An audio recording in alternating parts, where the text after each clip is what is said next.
इतना काजल क्यों लगाया आँख में आपने बच्चे के? ये हमारे घर के मतलब बड़े बुजुर्ग जो होते हैं सर, हाँ, वो बोलते हैं कि बच्चे के आँख में काजल लगाने से मतलब आँख अच्छा रहता है और नजर नहीं लगता है। अच्छा ऐसा है। हाँ ઠીક છે.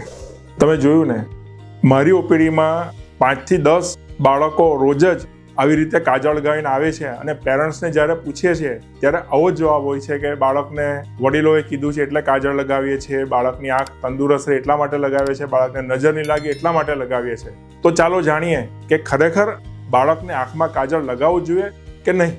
હું ડૉક્ટર કિમશોક Modi, pediatrician, Modi children hospital Vyara.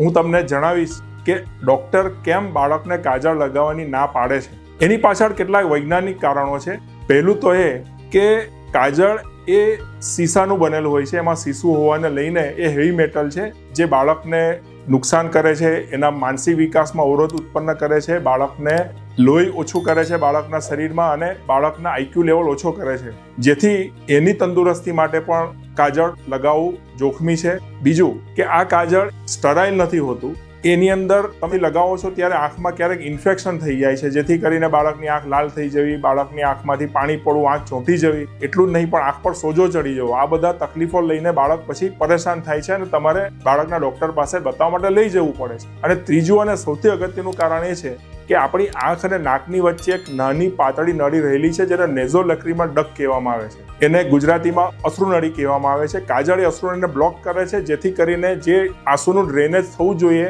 આંખ અને નાકમાંથી થતું નથી અને બાળકની આંખમાંથી સતત પાણી ઝરતું રહે છે, જેને નાસુર કહેવામાં આવે છે, અને એને લીધે બાળક તકલીફમાં રહે છે. તો આ મુખ્યત્વે કારણો એવા છે કે જેથી અમે રેજિસ્ટ કરીએ છીએ કે ભાઈ બાળકને કાજળ લગાવો નહીં. તેમ છતાં પણ આપણે તો વડીલોની જે ઈચ્છા અને એની જે માન્યતા છે એમને તો જસ્ટિફાઈ કરવું જ પડે. તો હું બાળકના પેરેન્ટ્સને હસતા હસતા કહું છું કે જો તમારે તમારા મા બાપને અને તમારા વડીલોને ખુશ રાખવા હોય અને બાળકને નજરથી પણ બચાવવું હોય તો કાં તો એને માથા પર કાળો ટીલો કરો, તમે એને કાંડા ઉપર કે એના પગ ઉપર કાળો દોરો બાંધો અથવા તો પછી એના કમર ઉપર કાળો દોરો લટકાવો. તો તમારું બાળક નજરથી પણ બચી જશે અને એની આંખ પણ સ્વસ્થ અને તંદુરસ્ત રહેશે.